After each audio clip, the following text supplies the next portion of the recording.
Hello. Now, today we are talking about the ageless body, how to stay fit, healthy, and independent after 50. And it's about strength, it's about longevity and building the muscle and mindset you need to live a longer life with more resilience, even in the face of illness. And my guest today, he is a chiropractic physician with a background in biology and 30 years clinical experience. He's been a lifelong health advocate and is the author of the best-selling book, Fitness Over 50, 60, 70 and Beyond. And on top of all of that, he has earned himself a black belt in martial arts. And he is with us on a mission to help us rethink aging. Welcome to the show, Dr. Michael Guadagnino. Hi, Julia. Thank you very much for having me. I'm very looking forward to our conversation because you do have a wealth of knowledge. And I mentioned briefly there about your book, which is just about everything in it that you could possibly think of to help you live a much longer, healthier, happier second half of your life. But before we get into this, and obviously I want to get into your tools and your techniques and discuss your book with you a little bit later on. But initially, just to get started, what actually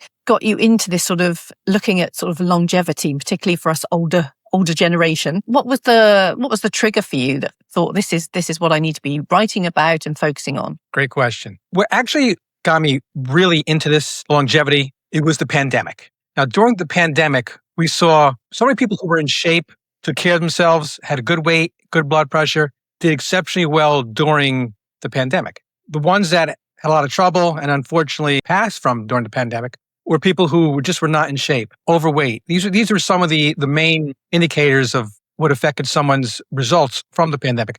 So thinking about this and thinking about how can I make a difference and how can I get this word out and how can I stress to people the importance, that's what got me involved in helping people in our generation getting healthier, staying healthier, being fit.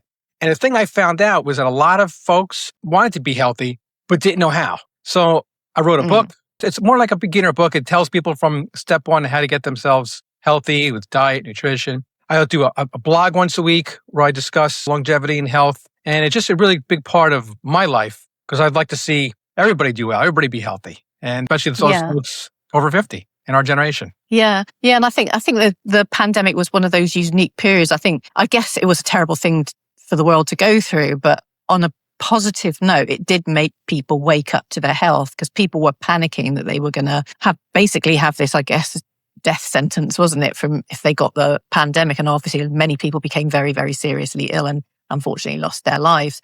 But I think that was the thing for me. And as you said, it was that making people finally sit up and take notice, even if they weren't aware that they had anything wrong with them, but to start to think, well, actually, I don't want this to happen to me again. I don't want to be at risk. So what can I do about it? And anyone can get seriously ill at any time, but once you hit sort of 40 and particularly 50 and beyond, you become at greater risk from all of these. But again, the way you have to look at your health and fitness and wellness moving forward is very different to what you did in the first half of your life. So it's looking at that. And it's how you use yourself. You are a chiropractic physician. How does that kind of work with sort of getting people fit and healthy? Because obviously you've had a background. You've been a martial artist for many years. You've done that since you were very young. So how does all of that encompass the sort of methods and the techniques you're sharing with your audience and with your clients? I would say how it affects or how it directs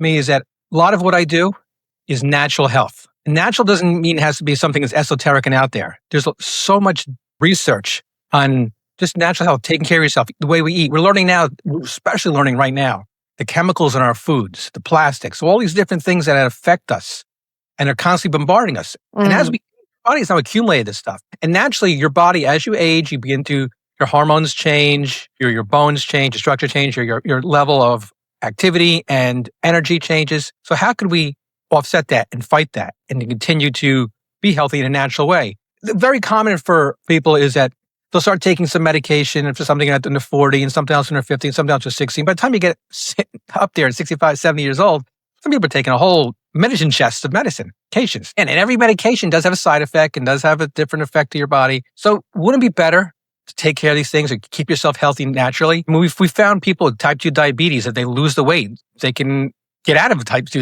diabetes. People with high blood pressure, cholesterol, as you get yourself more fit and more healthy. So that's why I try to tell people. I don't preach. Everybody has their own free will to choose which path they want. And if you choose the path of natural health, which is, as you said, I've been a black belt. I started karate when I was 6 years old. I've been a health fitness advocate, led me to the direction of being a chiropractor, which deals more in a natural way of health. So I've always been directed in that path. So I have a little bit of knowledge to hopefully share and to help. And maybe if I could change one person's life, that's one person who can be a grandparent, could have grandkids, and can be around a lot longer. If it helps more people, helps more people. That's been my driving force, is basically the natural health. And again, not something that's really out there. There's plenty of good research that shows health, diet, sleep, all those things make a big difference as we age. Well, they all seem they kind of seem like you talk there about diet, health, keeping fit. They seem fairly simple, obvious things that most people you would think would understand to some degree.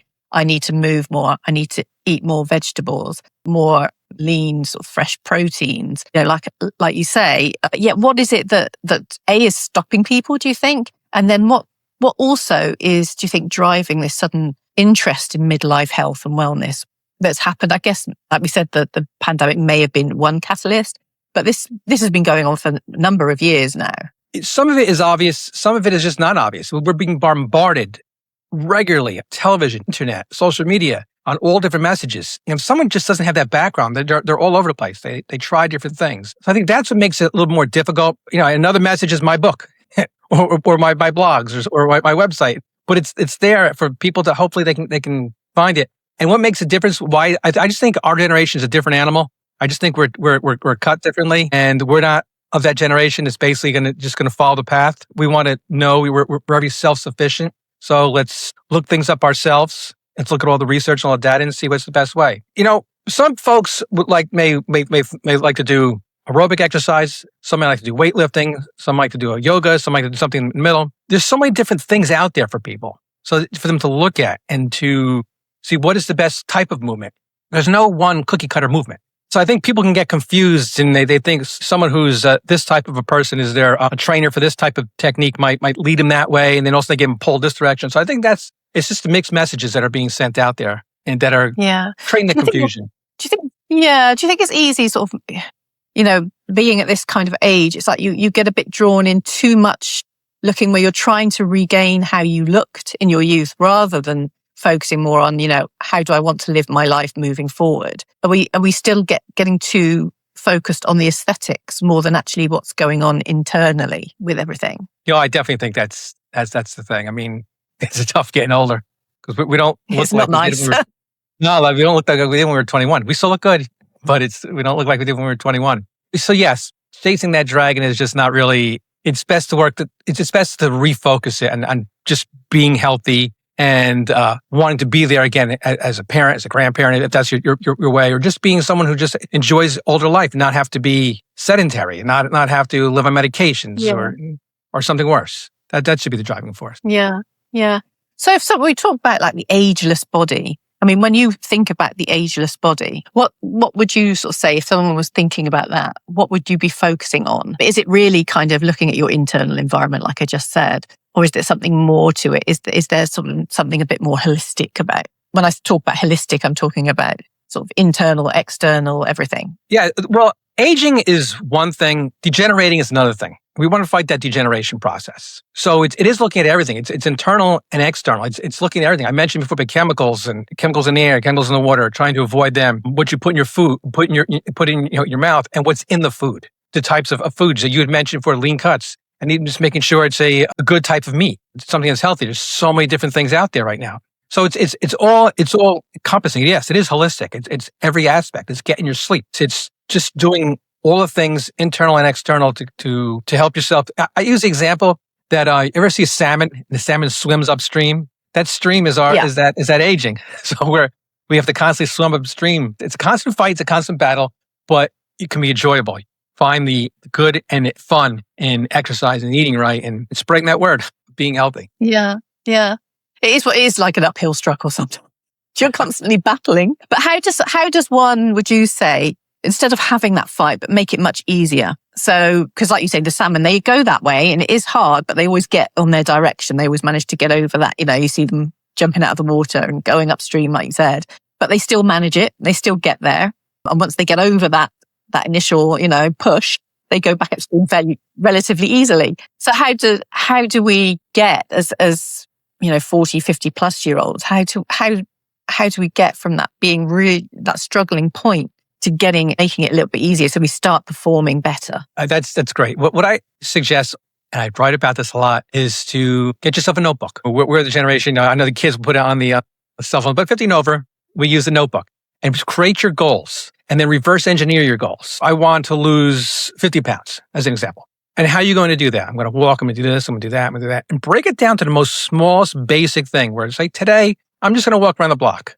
Next week, I'm going to walk around the block twice. Today, I'm just going to go downstairs and do some stretching. Then as you work your way stretching, I'm going to do a little bit of weights. And just create that little step. It's very easy to become overwhelmed. I want to lose 50 pounds. I want to be able to fit in a certain outfit.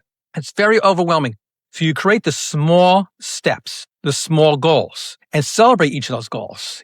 Happy today. I walked around the block. I haven't done that in how long? Or I've walked to. I actually got underneath the weights and I did a bench press for the first time in 50. Whatever it is, create those small goals, and you take yourself from point A. And today you make that little bit of a change. And as you make that little bit of a change over the course of a week, 2 weeks, 3 weeks, 6 months, 7 months, you're here where we're going in this direction. And that's how you can do it. Just don't become overwhelmed.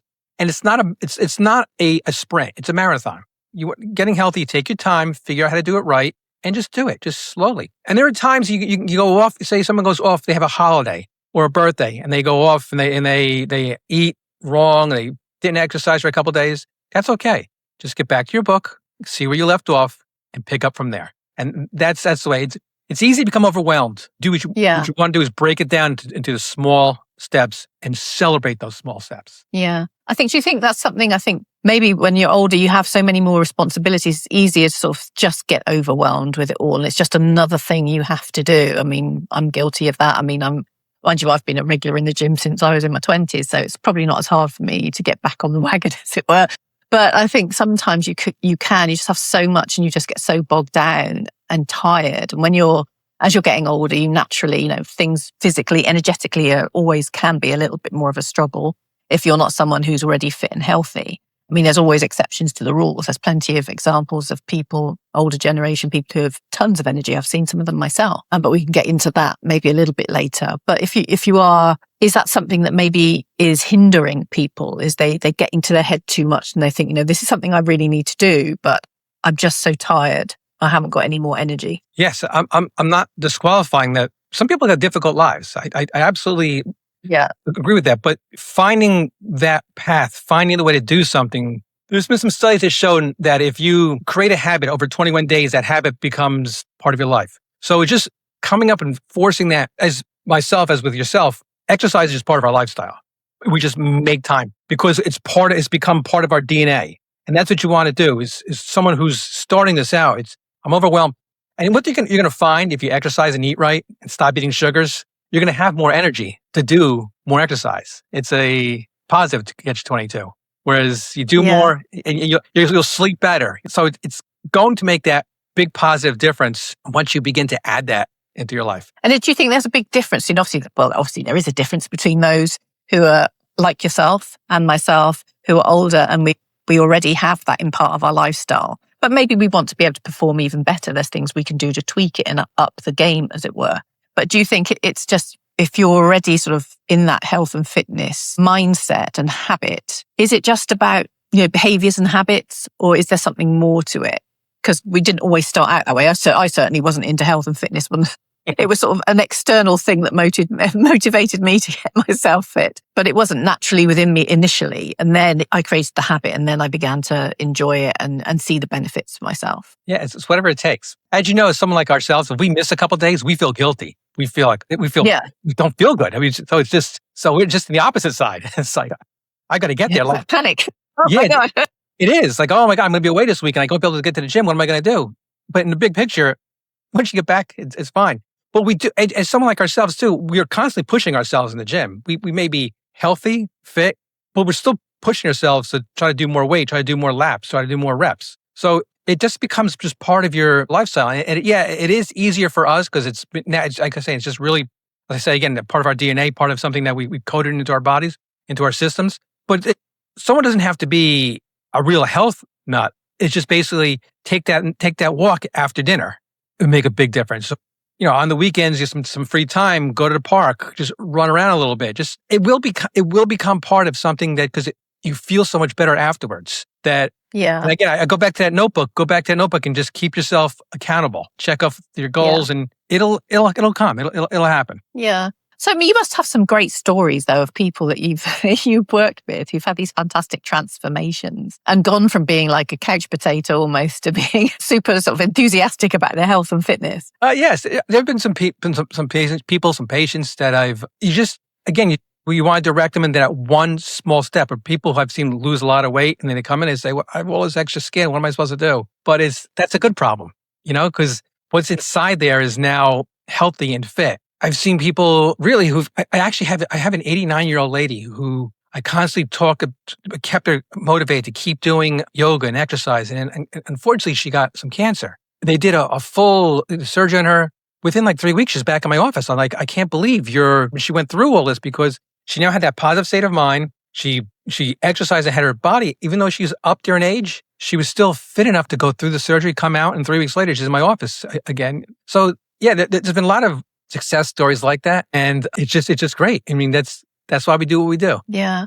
I mean, that's got to be a great motivator, isn't it? Seeing someone like that or hearing about someone like that to make you think, I can't guarantee I'm never going to get seriously ill, but making sure I prioritize and have time for my health and wellness, whatever it may be that you enjoy doing or you find you want to do. If you do, unfortunately, get sick, you stand a much better chance of overcoming that and coming out the other side and being able to have a much better life moving forward. Yeah, there's been some research that shows that the amount of muscle tissue you have, true muscle density, muscle tissue, the better you are at surviving surgeries, cancers, and other diseases. That seems to be something. They haven't figured out the mechanism, but the research is there that good, healthy muscle tissue in someone, it supports them coming on the other end of an illness, as far as what the illness is, and much better results. You said it's 100% right. Yeah. So this is really important, that this is something we need to sort of be proactive about and start taking preventative measures. So for you, what sort of process would you take? If we look at your book as well, because obviously you go into the different types of diets that you can go on. You've got the paleo diet in there, the keto diet, the Mediterranean diet is well within your book. That is confusing, because I always think, well, you start off with the mind first, then you look at what you're eating, because you've got to get the mind in the game first. Otherwise, nothing else is going to work for you. You've got to look at what you're eating. And then it's the right kind of exercise for you. What sort of things you need to be focusing on to get yourself fit or up your game to better performance. Or the other thing is obviously combating future or current health issues. Mm-hmm. Yeah. My book, the first chapter is on state of mind, getting your state of mind right. And I talk about a couple of different people who are up there in age. One is, I'm not familiar, as familiar in England as we are here, about a gentleman whose name is Jack LaLanne. He was a famous health guru in the 50s, 60s, 70s. When he was 98, lived to 98, he didn't get sick until a week before he died. So I talk about people like that. I talk about another person by the name of Joan Campbell. Joan Campbell is someone who didn't start exercise until she was 59 years old. So she enjoys swimming. That was her choice size. In my book, I talk about different choices, whatever exercise you like. She chose swimming. And then she went from someone who didn't know exercise to someone who was competing in swimming races in her 60s and 70s. And in her 90s, she swam 1,500 laps in a pool under an hour. I mean, doesn't matter when you start, just as long as you start. I wouldn't say put it off, but she started at 59 years old. So the first page of the book is really, I'm talking about, as you said, state of mind. Then we get into movement, and I explain all different types of exercises. Again, you choose what some people like to lift weights. Some people don't like to lift weights. There's so many other options out there. There's calisthenics, there's yoga, there's aerobic exercise. And we get into different types of diets that you'd mentioned, the keto, Mediterranean. I'm just explaining these diets so people can understand. I put keto in there, and I have a vegan diet, which are on two totally opposite ends of the spectrum. So some can do one, some can do the other, and some can't. So there's the Mediterranean. There's all different types of diets here. So look at them, see what you might like, an option that you might choose. And the whole book goes through the different, the vitamins, the supplements that people may need. As we age, our body begins to lose some of its natural chemicals and hormones, and sometimes you need to supplement for that. Whether it be testosterone, whether it be CoQ10, which is a very important energy chemical found within our mitochondria of our cell, which we lose. And they found supplementing with that can help you with can help prevent heart disease. Folks who take statins, drugs are recommended to take it. It's help people with chemo. So the book encompasses so many different ideas and so many different choices from beginner level, but it helps to kind of get people put their foot in the pool and kind of learn the ideas and learn where to go and what direction, and hopefully take them in that direction of health, natural health. Yeah. So when people are thinking, okay, I mean, there's lots of different options in terms of health and fitness that people should be doing. And you sort of look at things, I mean, I've tried calisthenics and all these sorts of things. You can sort of be of the mindset, well, can I actually do this? Is this something that's possible for me in terms of, where you're worried, because the thing is, as you get older, am I going to injure myself? Am I going to be able, if I'm on the floor, am I going to be able to get back up if you're much older? I've had clients like that. They really worry. And it's about, for me, you've got to look at, to start with, is how you move. That's the main thing. Because if you can get mobile, you can get yourself off the floor. If you fall down, you're not going to be at less risk of injuring yourself. And you'll be able to progress through all of these things if you choose to, and start at the basics and move yourself up.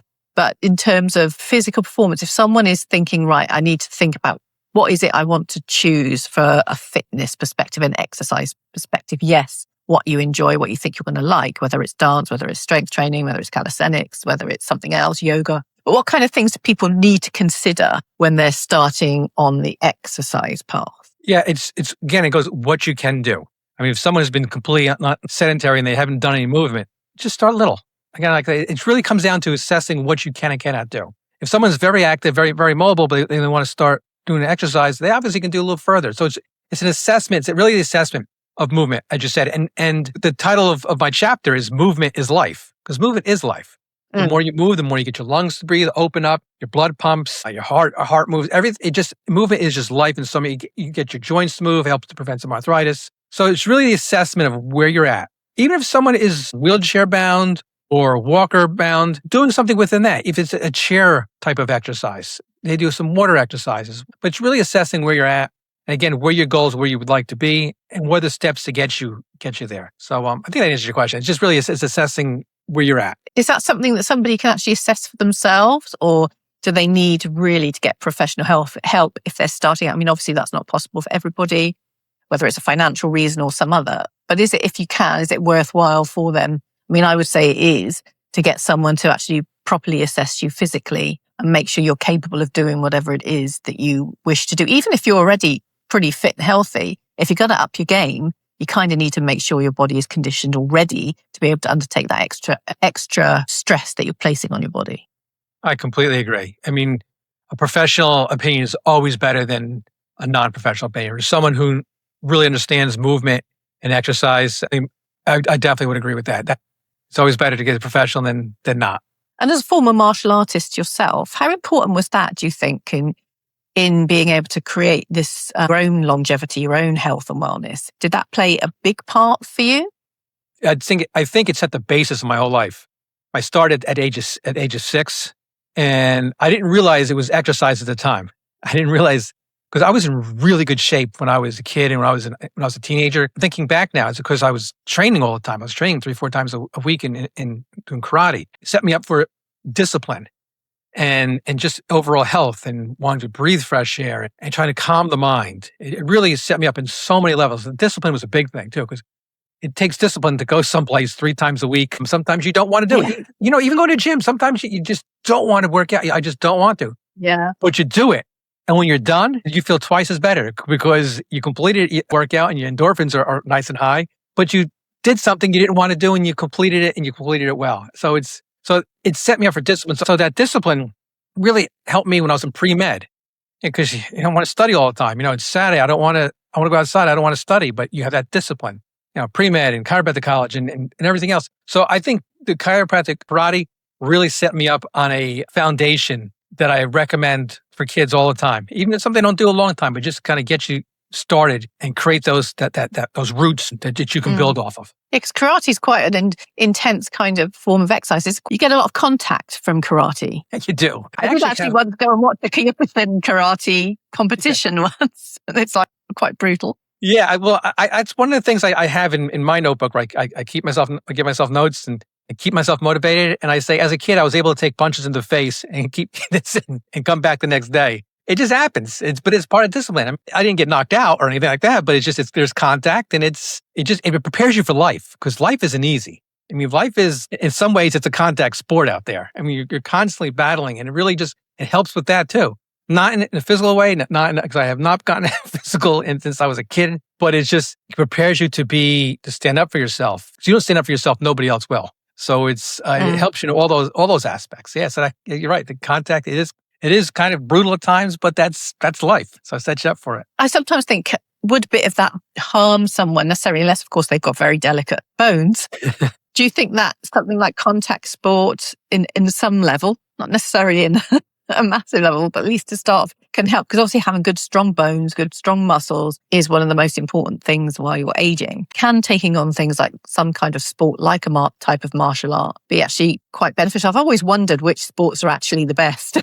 Yeah, for the aging process, meant by mind-body connection, but also for the aging process as well. Yeah, and martial arts is good for mind, body. Again, muscles and bones. There's another scientific fact called Wolff's Law. It says that more stress that's put on the bones, the stronger the bones will be. They help prevent osteoporosis and other brittle bones as we age. So it's all good. I mean, you look at even like in some of the Asian cultures that do Tai Chi when they're older, that all those different motions, and it's great for the body. It's movement. It's force movement. It's resistance. It's just, and it's also too for the positive mind. It's clearing the mind. Again, internal and external. It's really good for all those aspects, and again, in a whole holistic way. Yeah. If you don't mind, I just want to pop back to your book a little bit, because I was just coming to my mind about all the different diets. Because we spoke earlier about nutrition, obviously supplementation it is really important in getting that right. But again, I mean, obviously you talked about a number of different kinds of diets, because people can be very confusing of which is which. I mean, guess we all pretty much know what the Mediterranean diet, and it's been long hailed as the go-to for the healthiest diet. But when you compare things like, helping people understand what the paleo diet is, what the keto diet is, because keto is quite popular as well, I've noticed. So could you just explain a little bit what they're like, and maybe how they can benefit one, maybe how the paleo diet will benefit one kind of group of people, and maybe keto could potentially benefit another type of person? Is there any specifics relating to that? Yeah, I would say all these different diets have pros and cons. I mean, the vegan diet is obviously you're eating nothing but plant-based, but there's questions of whether you get enough B12 in your system. If you're getting enough protein, you have to really work hard to get the protein. You have to eat it's called a whole vegan diet. It's really working hard getting like beans and all. Keto diet, obviously you're on the other side of the spectrum. You're eating nothing but protein and meat. You're staying away from sugars. You're allowing your body to go into what's called ketosis. Your body uses different forms of energy. Again, that's could be a difficult diet. There's pros and cons. There's another extreme I didn't talk about in the book. People are not taking it to the carnivore diet. That's another aspect of eating nothing. What it says on the tin? Yeah, right. And then, so there are pros and cons at all. The Mediterranean diet is the hallmark because you're getting a mixture, but it's more on the plant side. You are getting some meats, some animal products. But the big thing I've learned in all of my studies and in my biology degree and all the research I've read is that staying away from the processed sugars is one of the biggest things you can do. The sugars are in everything now, even in like French fries, they sprinkle sugar on in some of the fast food places. It's this sugar that's really bad for us. Sugar seems to be a driving force for heart disease, for cancers. And whichever one of these diets you choose, the key is not to cheat, because when you cheat and you start eating the sugars, it's really one of the most damaging foods you can eat is all this processed sugar. So that's key. And then also, then the next step I'd say is to stay away from just processed foods. You try to eat more clean, healthy, natural foods if you can. So the diets are just basically for people to kind of just get an idea of what they're about, so they know what you're talking about. If they say, I want to be vegan, but you got to make sure you're eating the whole, or otherwise, are you getting enough B12? Are you getting enough protein? And if you have a keto diet, don't cheat, because once you cheat, all that you take yourself out of ketosis, and it just makes another mess in your system. So I try to really break it down in a very basic way, explain to people what these diets are. And I even say too, if you want to take them further, I would talk to someone or study a little further in those specific diets to get really deep into it. Yeah. I mean, it's the case when it comes to choosing a particular diet. I mean, I must admit, I don't like the word diet because same. It's a nutrition plan, or food lifestyle, as it would be. But I guess you could pick the kind of format depending on what it is you want to achieve. Do you want to get really lean? Do you want to build up more muscle? If you want to build up more lean muscle tissue, then maybe doing something like the carnivore diet might be an ideal avenue. Yeah, no, I agree with that. Because if you want to bulk up, you need to increase your protein intake. And it's going to be very difficult doing that with a vegan diet. The easier way is the keto or the carnivore. Yeah. How important is sort of protein as you get past 40? Oh, it's extremely important. I mean, one of the problems as we age is that the muscles begin to decrease. Atrophy, you said, since you constantly, again, that's salmon swimming upstream. And the exercise we do, the basic form of exercise is, and the microscopic is tearing and repairing. You're tearing and repairing your muscles. And the food you eat is what becomes that new part that heals it or fills it in. And that's how you bulk. I mean, you tear a little bit, and then the microscopic level, a little new muscles built, and that's how it's. So the protein's important, even if you're not doing that, just to keep that heart, to keep your heart strong, to keep your musculoskeletal system strong.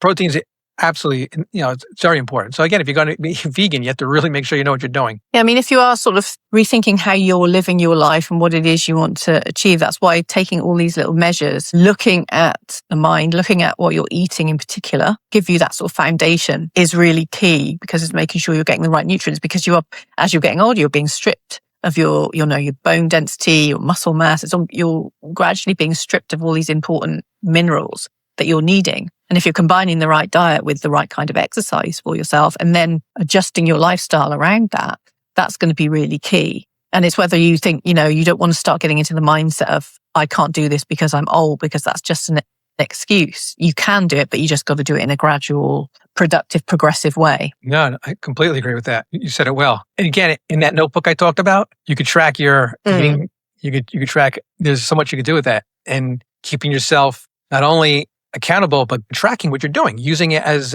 sort of your own research, your own diary of making sure you're eating right, make sure you get the minerals, the vitamins that you need. Yeah, it's important. It's a holistic, Yeah. So for you, I mean, when we talked, I mentioned in the introduction about rethinking the aging process. For you, if it was to come to your mind about rethinking the aging process, what would you say? I'd say actually embracing the aging.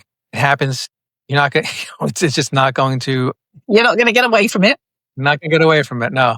But it's not allowing the degenerative process to take control. It's fighting that. I don't want to use the word fighting. It's preventing that degenerating process from happening. And it's just really just doing the simple things of eating, exercising, sleeping, right, vitamins, minerals. It's just basically doing those things and making them part of your lifestyle, and setting yourself some goals and objectives of why, and the whys. Why do you want to be healthy? You don't want to be on these medications. You don't want to be sedate. You want to be able to be an active grandparent or an active older person. That's how we approach it. Yeah. And in your book, sort of towards the end of your book, you sort of get into more of the lifestyle, environmental aspects of it in terms of, if you're rethinking your aging, this is what all this is going to do. It's going to enable you to have a much more wealth of adventures you can take, which is, I think, is something that maybe people don't believe that is possible for them, but it is actually possible. And I've got countless stories through this podcast where I've talked about people who've done they're in their 60s and 70s and they're doing endurance sport like Ironmans and triathlons and you name it. They're doing all these things, climbing Mount Kilimanjaro, and they do it well and very effectively, and they love it.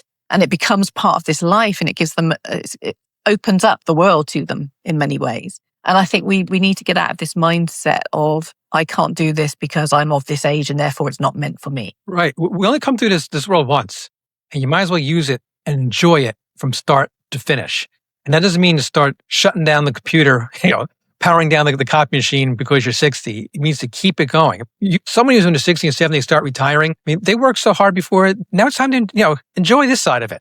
Keep it going. I talk about you have a certain genetic coding in your body to live a certain amount of years or a certain amount of time. It fulfill the whole thing, fill that whole glass up.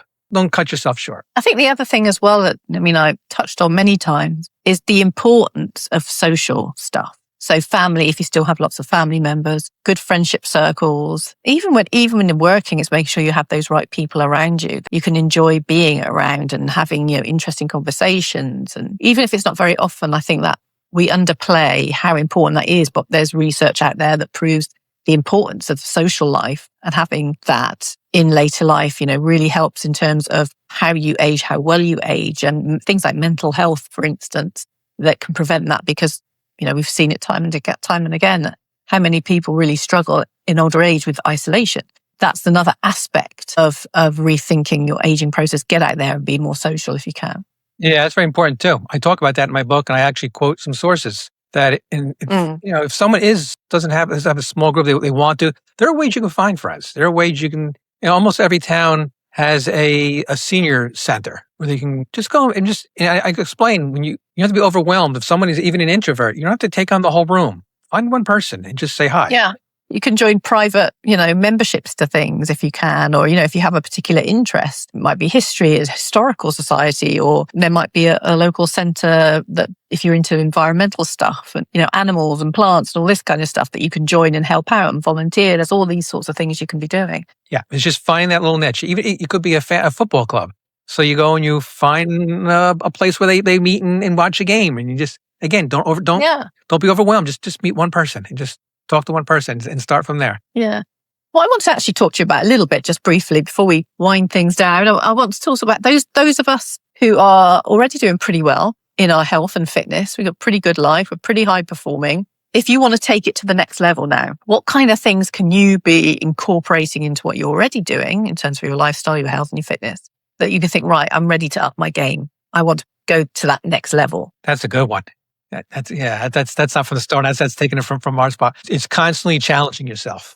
What we find a lot of times happens in the gym, if you do the same amount of weight, the same amount of reps, the same amount of walking, you kind of plateau. It's pushing yourself through that. And if that requires changing the exercise that you're doing something different. If I'm used to, I walk and then I run and I complete 3 miles, well, maybe you should try some sprints, add some sprints to that or something different, just changing up, because plateauing is the biggest thing. The biggest challenge we run into is a lot of times that plateauing is because you begin to get bored yourself. Just going to the gym, you're just going through the motions. And it's reassessing, well, I'm going to change my workout up a certain way and I'm going to start doing hits instead of cardio or vice versa. And that seems to be the thing that helps take you out of that plateau and punch you through that next thing.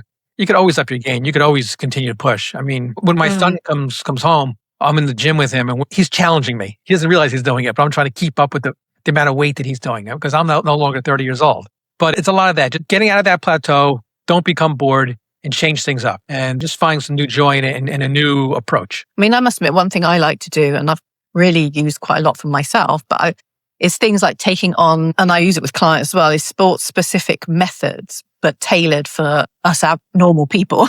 I'm not super athletes. Yeah, right. So things like speed, agility, and quickness techniques, I found is if you have like a strength program or a power program, really adding all those things in can really up your game because you really have to think, you have to focus, you have to be very present, you have to be very aware of where your feet and your hands are going. There's no time to think about anything else other than the precision. It really, for me, it works well in terms of, getting your exercise, getting you sweating, getting your heart rate up, but really in a quite simple way, just really means you have to really fine tune everything that's going on body, mind wise. Yeah, that's excellent. I mean, again, it's changing things up. You don't get bored doing that. I mean, that's you're working hard there. So if we were to say, my top tips for someone, if they're going from 0 to getting to that next level, like the top sort of, performer, what would be your top tips to get them starting so they can get to that point where they're one of those people that we've just been talking about who are high performing and they just want to take it to the next level? What stages would you take a client through? Yeah, I always say the first 2 things. One is to get some movement. We'll assess how much movement they do and get them to up that movement a little bit. And the second thing is to assess how much sugar they're eating and dial that back and start from there. I mean, if they have dessert every night, it's sugary. Let's cut this. Let's try every other night or try only on the weekends and try to dial that back and just get them to move it. Figure out what kind of movement they're doing or not doing, and then start them on some sort of, even if it's just walking, if it's just stretching in a chair, whatever it is, and then take them from step 1 to step 2 to step 3 to hopefully to step 100. But those are 2 things I would focus on. Yeah. And then obviously from there, then so we're looking at the mind, we're looking at what they're eating and just getting them moving and then building in that sort of progressive program, whether it comes to strength, proprioception, because I know you touched on that in your book as well, about the importance of balance and proprioception as well for me, and getting the joints moving effectively. And then they can build up their strength program and their exercise, which could then, once they've conditioned their body well, they can then move on to maybe take part in a sport or then up their game to that next level. Yeah, exactly. And the same thing too, as if they're serious about it and they continue, then you start to give them some supplements, talking about supplements that they may need depending on their age, depending on where they live, what their lifestyle is. Oh yeah, exactly. And proprioception too is important, because proprioception, knowing where your body is in space, and that helps prevent falls. I mean, especially if some older people, falls are the biggest thing. And I have some patients, and even if it requires, they don't realize if you're doing some exercise, and tell them do the same exercise with your eyes closed, and how that affects proprioception. And then standing on one leg, just basic things for someone who's old, to get them that proprioception going. Then we can take them that in the next level, next step. Even if they're old, even if they're over 70 and you're starting for the first time, they could play some sports. They could do some volleyballs or some racket sports. There's things that anybody can do. They just got to get yourself ready. I've had clients in their 70s. They play golf, they play tennis. They have their little routine in the morning where they have their little exercise they do for 20 minutes. Yeah. And they're incredible. And they're enjoying life. Yeah. And I think that's the thing we need to remember. These things, to start off with, it can be challenging and it can be a bit overwhelming and difficult, but it gives you back your life. And that's what's really important. I think it gives you back that energy to be able to go out and like we say, keep your independence. You're not so reliant on everybody else. And I think for me, because freedom is one of the biggest things we can have mentally, physically. And I think that's what this gives you later in life. You may be feeling fine. It might be 40 or 50 saying, well, there's nothing wrong with me. I'm really fit and healthy. But think ahead as well. So think about when you're setting yourself a program, when you're setting anything, what is it I want this to do for me now, but also how do I want it to be for me in the future moving forward? And you always have to be thinking of the long game and keep that glass full. Yeah. Your life, keep it full. Yeah. Yeah. So I'd love to thank you for being with me today. So if people want to find out a little bit more about your book or buy your book, find out where it is, where can they go to see that? The first thing I would say is any information about me, you can go to my website, which is drmguad.com. It's drmguad.com. From there, you can find my social media. You can sign up for my blogs. You can also find out my book. My book is sold on Amazon. It's Fitness. I think it's right there in the background. Fitness over 50, 60, 70, and beyond. It's been on one of the bestseller lists for a while. And get all my information and including contact me. It's all on my website. Brilliant. Thank you, Dr. Michael. I really appreciate you coming on and sharing your knowledge with us, the wealth of knowledge you have. And, it's a great way to get you started, your book. I mean, it takes you literally through everything you possibly need to know for starting out. Like I say, it's taking you through your nutrition, your mindset, your supplements, your lifestyle, types of different strength training, all this kind of thing. It's all in there. It's like encyclopedia of health and fitness. So I suggest you go out there and get yourself a copy and start today. There's no time like the present. But I want to thank you, Dr. Michael, for being with me today. Really appreciate your time. Thank you very much. I had a lot of fun. Great. And then thank everybody else for joining us. And we'll see you next time on Unleash Your Inner Athlete. Thank you.